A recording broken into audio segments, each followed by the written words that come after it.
Hello, Internet. It's Jen T. Grace here, founder of Publisher Purpose Press. I am here for day number 20 of our 30-day marketing challenge. We are now 2/3 of the way through this challenge, and I am hoping that you have really taken a lot of these tips to heart and really made these changes and are seeing an increase in your sales. Our goal has been this entire time to double your book sales from the last 30 days to this existing 30 days. So today's tip is tip number 20. And this is going to be a tip that requires a lot more work if you do decide to go down this path. But in general, it should be a relatively brief tip. So tip number 20 is to create a workbook.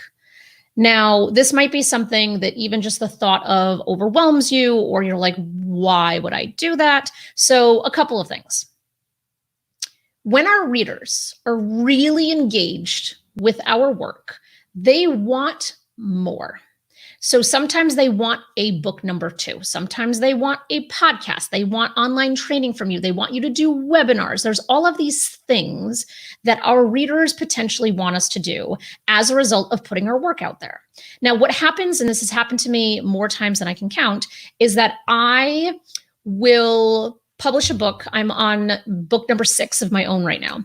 And so I will have put a book out, and then overwhelmingly, especially in the first couple of weeks, couple of months, people are like, do you have this? Do you have this? Do you have a podcast? Do you have a blog? Do you have just all of these questions? And sometimes the answer is yes. And other times they're saying, well, do you have a workbook? Or do you have a podcast? Or just things where they can continue to learn with you. Now, in today's tip, I'm talking about a workbook. So does your book lend itself well to having a workbook? That's kind of the big question you should ask yourself.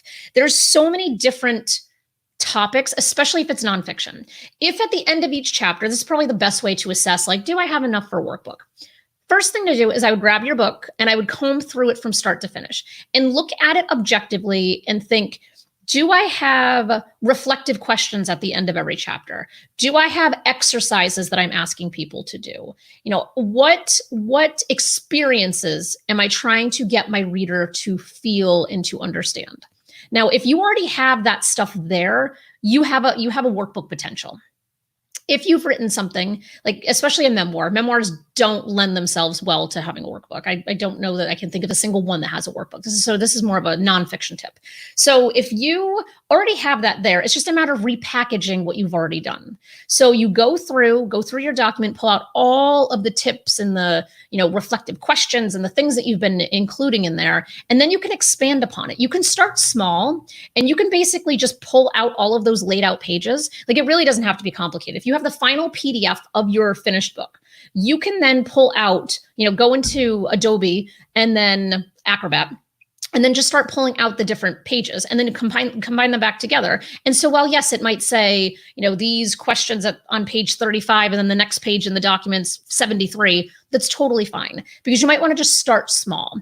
Then you can take that content and you can put it on your website, and you can tell people, that you're going to give it away for free. You can charge for it. It's entirely up to you. It's just a matter of, what your business model is and what makes the most sense. So it's not a one size fits all. So you want to evaluate, does it make sense to charge for this or to give it away for free? At this phase, I would consider giving it away for free, because ultimately what you're doing is you're trying to find another way to engage with your reader. So when you're marketing, you're saying, hey, here's my book. And then on the other side, you're saying, and if you want the companion workbook, go to blah, blah, blah, and download it there. So that way it's more of kind of like you're giving, because if you start by giving it away, what that's going to do is it's going to get in the hands of more people, because obviously, if you're giving it away, more people are going to want it than if you're trying to sell it. So give it away, then seek feedback from people. So everyone who you have given it to, it's on your website. They have to give you their name and email address. Reach out to them on an individual level and just say, hey, I know you read my book. I saw that you downloaded the workbook, I could call it my beta test. I'm beta testing the workbook idea. I would love to know if you found value in this, or what's missing. Is there something else that would have been helpful for you as a reader if I had put it into this workbook? Then you get that feedback. You have a good feedback loop. Then you can then take all of your content and create a legitimate workbook. And not to say the other one was illegitimate, but you can actually really strategically think through rather than just surface level grabbing different things that you already had. And then you can really expand on it and you can make it like a really kick-ass way to serve and engage your people. So at this point, you now have feedback. You have like what people are asking for. You've formatted it nicely. You've laid it out beautifully, all of these things. Then you can charge for it because you've really kind of set the path and get testimonials from some of the people who have, given you feedback around the book. Definitely get testimonials. There's never anything wrong with that. And then you can start charging for it and you can think about how do you package it. So if you buy the book for $20 and you buy the workbook for $20, that's $40, or you can buy them both from me off my website and I'll give it to you for $30. Or you might have zero interest in doing your own fulfillment, which I don't blame you. I don't like doing my own either. So you might want to just have them available online where you can just say, go to Amazon and you can buy both the book and the workbook right there. There's so many different ways that you can do this. But what's beautiful is that if you are doing speaking engagements or you are doing trainings with people, having a workbook is so important because you can make so much more money in those speaking engagements and those trainings because now you are adding one more thing of value to your potential reader and to your customer.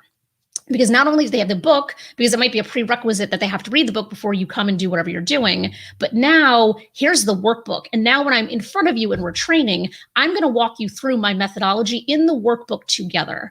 And then you can go off on your own and do your own thing. So it makes it almost like a train the trainer. Like there's a big kind of piece to it where you can train other people, your clients, your customers, on how to use your content within their organizations.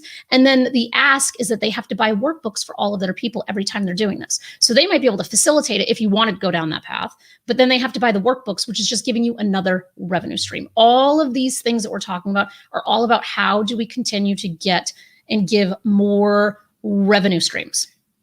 So that is today's tip. So tip 20, create a workbook. Tomorrow, we're going to talk about online courses. So, because they're all, like I said, yesterday's tip, like we're really kind of looking holistically at all of our formats and options kind of all together at once.